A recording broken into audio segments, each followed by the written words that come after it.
तो हेलो दोस्तों, आपका स्वागत है मेरे ऑफिशियल चैनल यस के लर्निंग पॉइंट पर।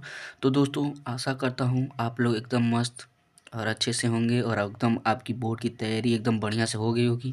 आज हिंदी का पेपर है कक्षा 12th का। आज 24 फरवरी हिंदी का पेपर है।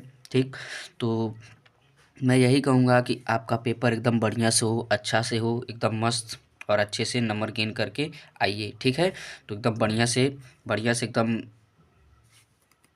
एकदम बढ़िया से पेपर को लिखिएगा और बढ़िया से करके आइएगा। तो ठीक है, चलिए अब शुरू करते हैं।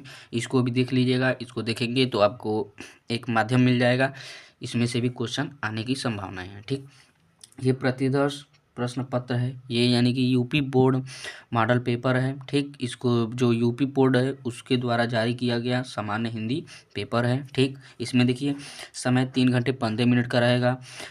प्रारंभ के 15 मिनट परीक्षार्थियों को प्रश्न पत्र पढ़ने के लिए निर्धारित है। ये जो 15 मिनट हैं आपको पेपर को पढ़ने के लिए दिया गया है। ठीक, इस प्रश्न पत्र में 2 खंड होंगे, खंड क और खंड ख होंगे।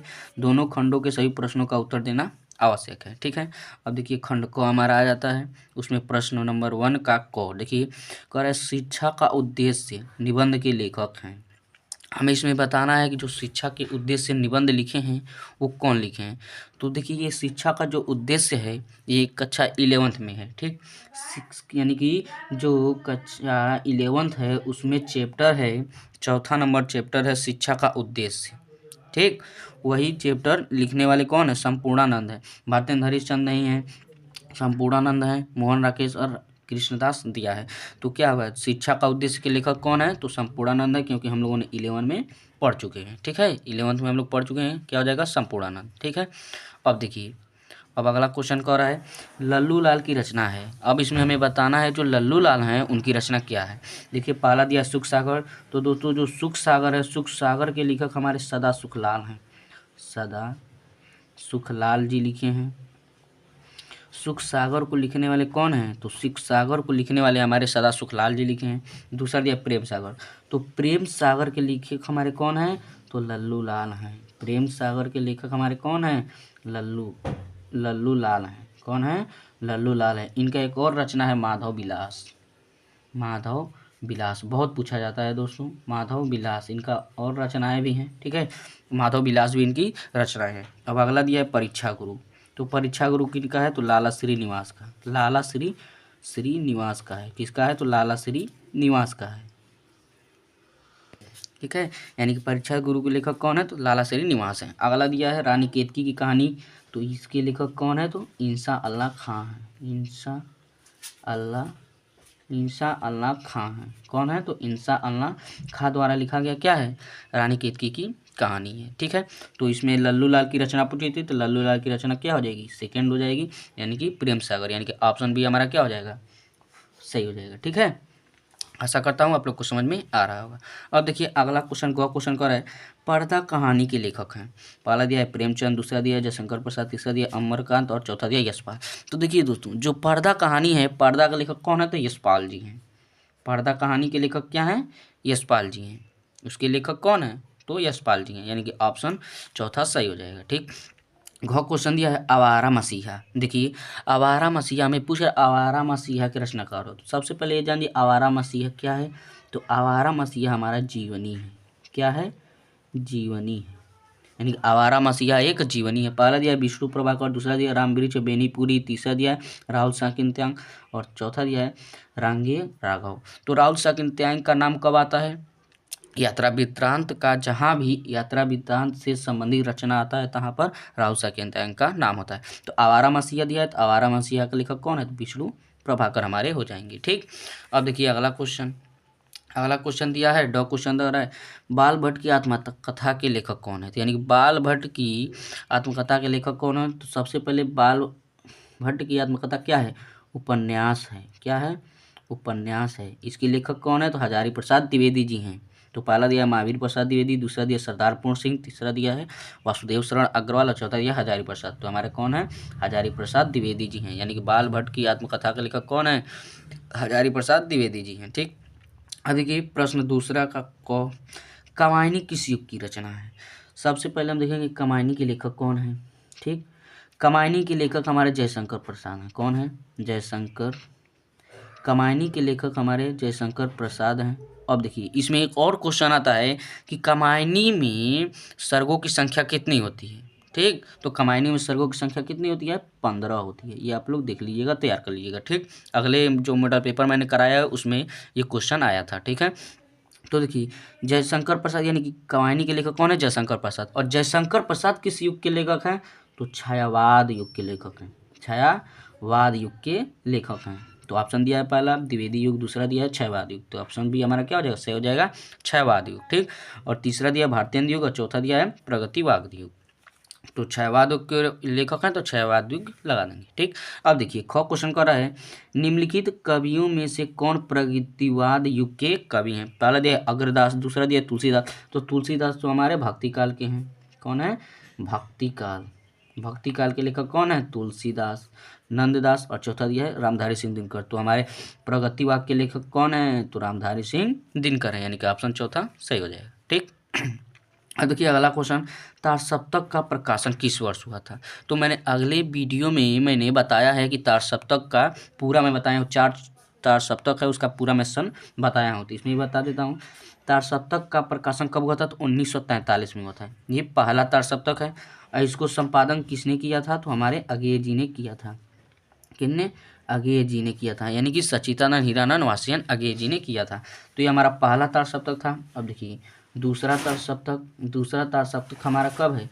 तो 1951 में है। तीसरा हमारा तारसप्तक कितना है? तो 1959 में है। और चौथा के लिए देखें तो चौथा हमारा यानी कि चौथा तारसप्तक कब है? तो 1979 में है। 1979 में है। ये हमारा क्या है? तारसप्तक है। ठीक है, अब देखिए अगला क्वेश्चन करा है द्विवेदी युग की रचना नहीं है। अब इसमें हमें बताना है कि द्विवेदी युग की रचना कौन नहीं है। पहला दिया है प्रिय प्रवास, दूसरा दिया साकेत, तीसरा दिया है भारत भारती और चौथा दिया है कमायनी। तो सबसे पहले देखिए प्रिय प्रवास। प्रिय प्रवास क्या है? प्रिय प्रवास के लेखक अयोध्या सिंह उपाध्याय हरिओध हैं, यानी कि हरिओध लिख देते हैं। हरिओध जी इसको लिखे हैं। कौन? यानी अयोध्या सिंह उपाध्याय हरिओध जी लिखे हैं। वो किस युग के लेखक हैं? तो द्विवेदी युग के हैं। किस युग के हैं? तो द्विवेदी युग के लेखक कौन है? हरिओध जी। ठीक है, तो ये तो हमारा ऑप्शन पहला होगा नहीं। अब देखिए साकेत दिया है। साकेत के लेखक हमारे मैथिली शरण गुप्त हैं। मैथिली शरण गुप्त हैं। ठीक है, मैथिली शरण गुप्त जी ने किसको लिखा है? साकेत को लिखा है। ये क्या है? साकेत एक महाकाव्य है। किसका? मैथिली शरण गुप्त का। तो ये भी किस युग के लेखक थे? तो हमारे द्विवेदी युग के थे। किस युग के थे? तो द्विवेदी युग के लेखक थे। द्विवेदी युग के लेखक थे। तो ये भी हमारा ऑप्शन नहीं होगा। अब देखिए भारत भारती दिया है। भारत भारती के भी लेखक कौन है? तो हमारे मैथिली शरण गुप्त हैं। भारत भारती के लेखक भी कौन है? मैथिली शरण गुप्त हैं। ठीक है, ये भी द्विवेदी युग की हो गई। अब देखिए कमायनी के लेखक हमारे कौन हैं? जयशंकर प्रसाद हैं। कौन है? जयशंकर प्रसाद, यानी कमायनी के लेखक हमारे जयशंकर प्रसाद हैं। और ये किस युग के लेखक हैं?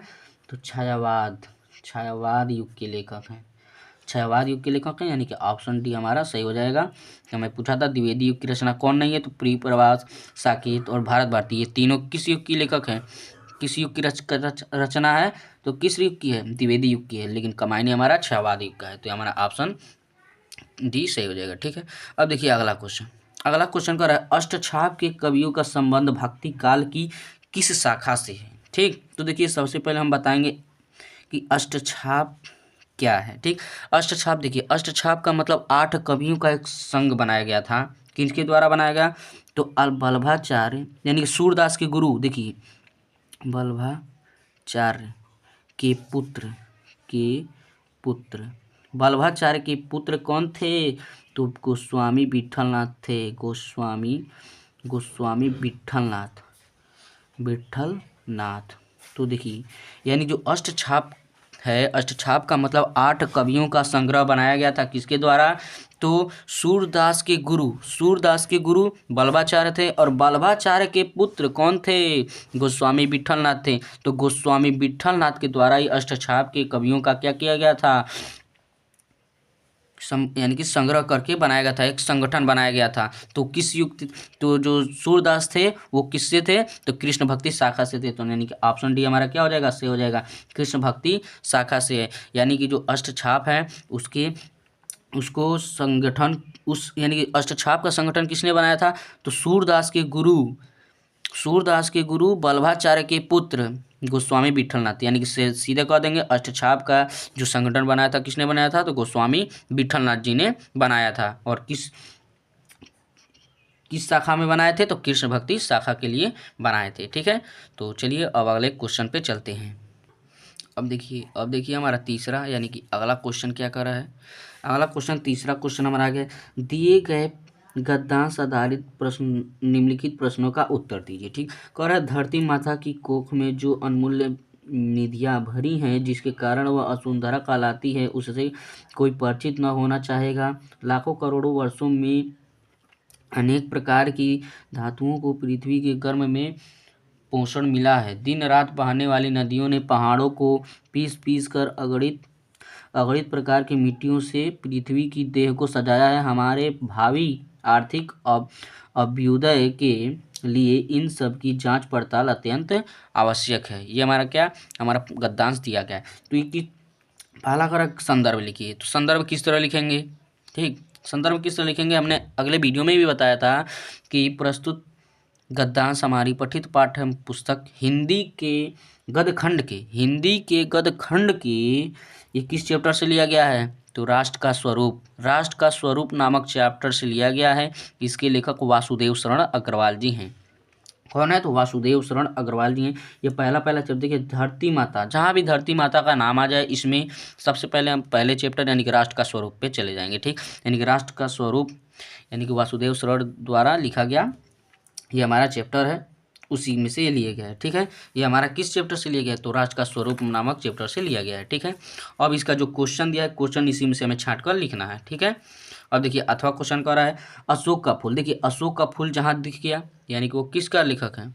तो हमारे हजारी प्रसाद द्विवेदी लिखे हैं अशोक के फूल को। ठीक, अशोक का फूल उसी मस्ती में हंस रहा है, पुराने चित्त से इसे देखने वाला उदास होता है। वह अपने को पंडित समझता है। पंडिताई भी एक बोझ है, जितनी ही भारी होती है उतनी ही तेजी से डूबती है। ठीक है, जब वह जीवन का अंग बन जाती है तो सहज हो जाती है, तब वह बोझ नहीं रहती। वह उस अवस्था में उदास भी नहीं करती। कहाँ अशोक का कुछ भी तो नहीं बिगड़ा है, जितनी मस्ती में झूम रहा है कालिदास इसका रस ले सके थे। ठीक है, अपने ढंग से मैं भी ले सकता हूँ, अपने ढंग से उदास होना बेकार है। ये किस चैप्टर से लिया गया है? तो अशोक का फूल नामक चैप्टर से लिया गया है। पहला कौन है? संदर्भ हमें लिखना है, यानी कि प्रस्तुत गद्यांश हमारी पठित पाठ्य पुस्तक हिंदी के गद्यखंड के अशोक के फूल नामक चैप्टर से लिया गया है। अशोक के फूल नामक पाठ से लिया गया है। इसके लेखक कौन है? तो हजारी प्रसाद द्विवेदी जी हैं। इसका हमारा ये संदर्भ हो जाएगा। ठीक, संदर्भ लिखने पे आपको 2 नंबर मिल जाएगा। ठीक, अब ये जो क्वेश्चन है इसी में से सब लिखना है। ठीक, और देखिए अगला क्वेश्चन कर रहा है दिए गए पदांश पर आधारित निम्नलिखित प्रश्नों के उत्तर दीजिए। दुर्बलता का ही चिन्ह विशेष पद है, पर अबलजान यानी कि अबलाजन के लिए कौन सा पद है? ये हमारा किस चैप्टर से लिया गया है? तो दुर्बलता का ही चिन्ह ये हमारा किस चैप्टर से लिया गया है? यानी कि ये हमारा कैकेयी का अनुताप से लिया गया है। अनुताप यानी कि कैकेयी के अनुताप नामक चैप्टर से इसको लिया गया है। इसके लेखक कौन है? तो मैथिली शरण गुप्त हैं। कौन है? मैथिली शरण गुप्त जी हैं। कौन है? मैथिली शरण गुप्त जी हैं। इस चैप्टर से लिया गया है। ठीक है, अब इसका हमें संदर्भ गद्यांश लिखना है। तो नीचे दिया है संदर्भ लिखना है। तो संदर्भ मैंने बताया प्रस्तुत पद्यांश, ये हमारा पद्यांश है। तो प्रस्तुत पद्यांश हमारी पठित पाठ्य पुस्तक हिंदी के पदखंड के, यहाँ पर पदखंड लिखेंगे, गद्यखंड नहीं, पदखंड के कैकेयी का अनुताप नामक पाठ से लिया गया है। इसके लेखक मैथिली शरण गुप्त जी हैं। ये क्या हो जाएगा? इसका संदर्भ हो जाएगा। ठीक है, अब देखिए इसमें जो क्वेश्चन दिया है इसी में से हमें लिखना है। ठीक है, अब चलिए अगला क्वेश्चन देखते हैं। अब देखिए अगला क्वेश्चन अथवा में क्वेश्चन दिया है। अब कह रहा है लज्जाशील पथिक महिला जो कहीं दृष्टि आवे, होने देना विकृत वसना, तो न तो सुंदरी को जो थोड़ी सी श्रमिक वह हो गोद ले श्रांति खोना ओठों की औ कमल मुख की मलानताएं मिटाना, ये किस चैप्टर से लिया गया है? तो ये हमारे पवन दूतिका नामक चैप्टर से लिया गया है। किस चैप्टर से? पवन दूतिका नामक चैप्टर से लिया गया है। पवन दूतिका नामक चैप्टर से लिया गया। इसके लेखक कौन है? पवन दूतिका के लेखक हमारे कौन हैं? तो पवन दूतिका के लेखक हमारे अयोध्या सिंह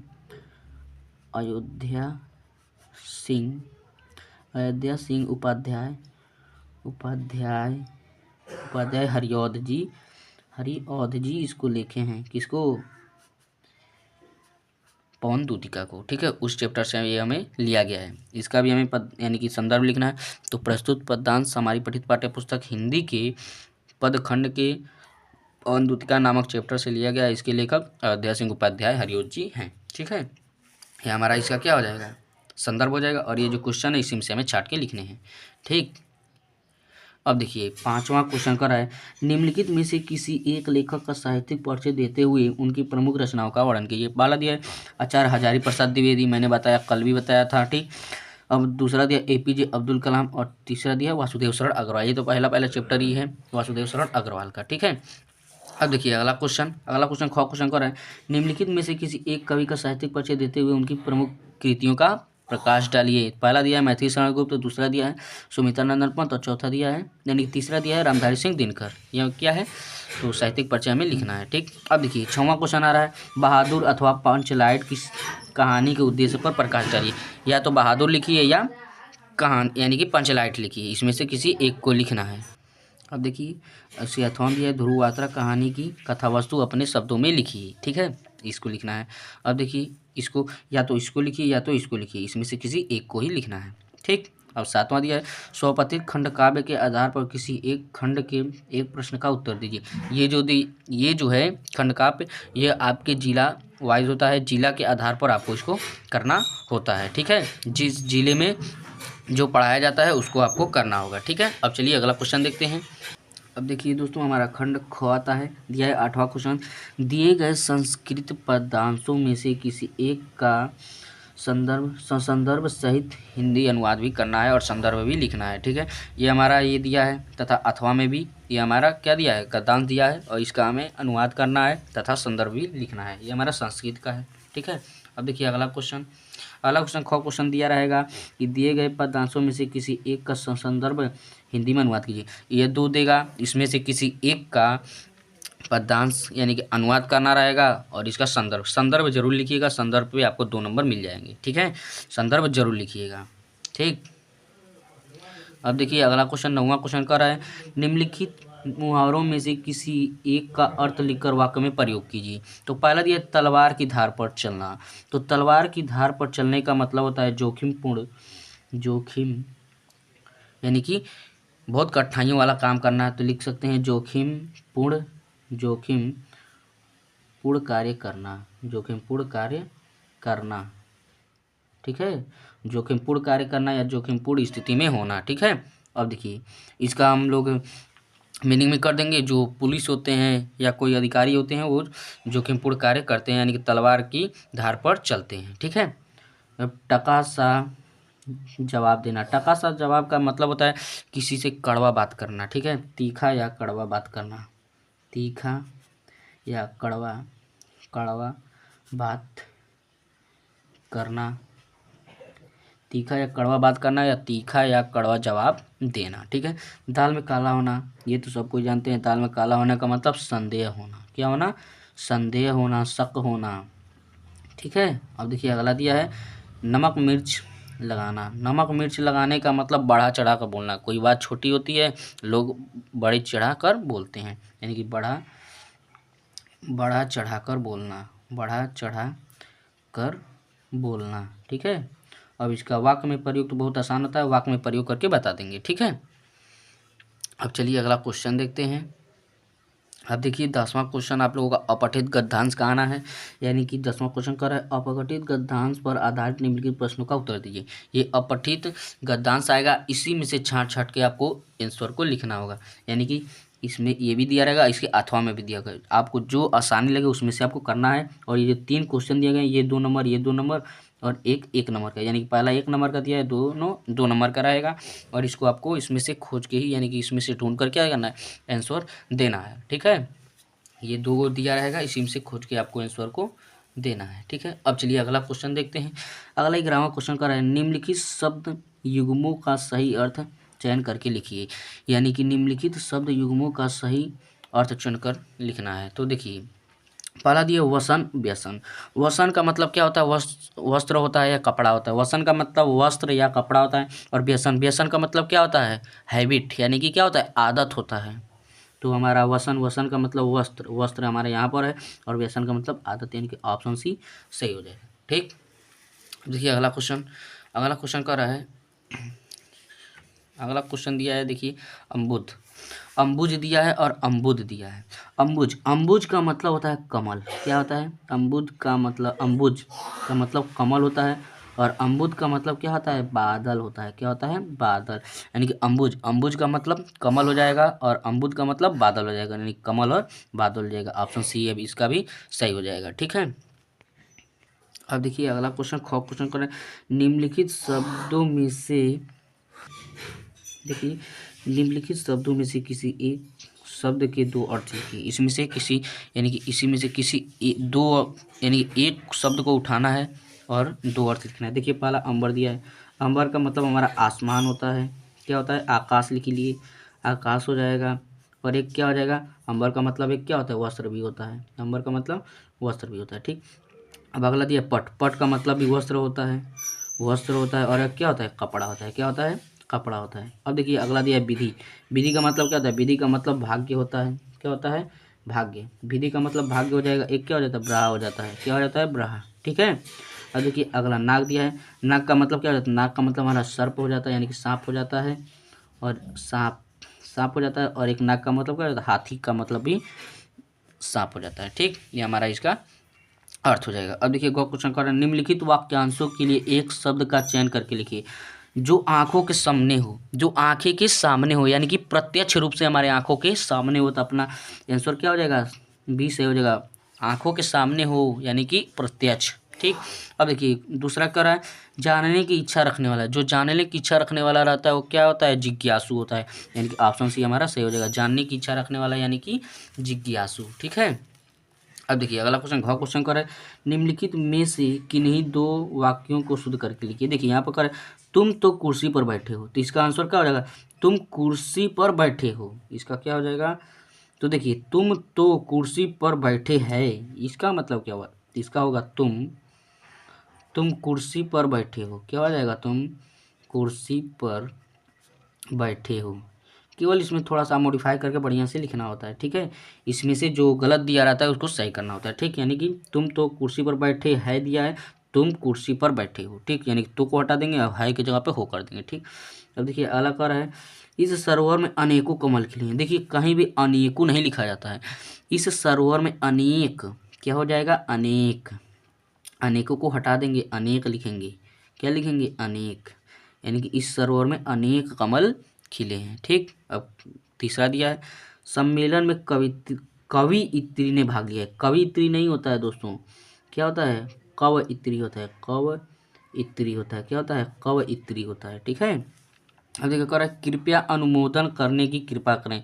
तो सीधे सीधे इसको क्या लिख देंगे, कृपया अनुमोदन करें हो जाएगा। ये करने की कृपा को क्या करेंगे, हटा देंगे। ठीक है, अब देखिए 12वां क्वेश्चन कर रहा है, वीर रस अथवा हास्य रस। वीर रस का उत्साह होता है, अस्थाई भाव के साथ उदाहरण और परिभाषा लिखना है। तो वीर रस का क्या होता है, वीर रस का हमारा अस्थाई भाव क्या होता है, उत्साह होता है। क्या होता है, उत्साह होता है। और हास्य रस का क्या होता है, हास होता है। क्या होता है, हास होता है। ठीक, अब इसका परिभाषा लिख देंगे और क्या, उदाहरण लिख देंगे। ठीक, अब ये श्लेष और उत्प्रेक्षा अलंकार का उदाहरण और परिभाषा लिखना है।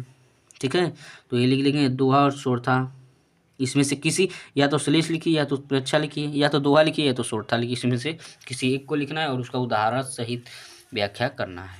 ठीक है, अब देखिए 13वां क्वेश्चन कर रहा है, बैंक में खाता खोलने के लिए बैंक प्रबंधक को आवेदन पत्र यानी कि प्रार्थना पत्र लिखिए।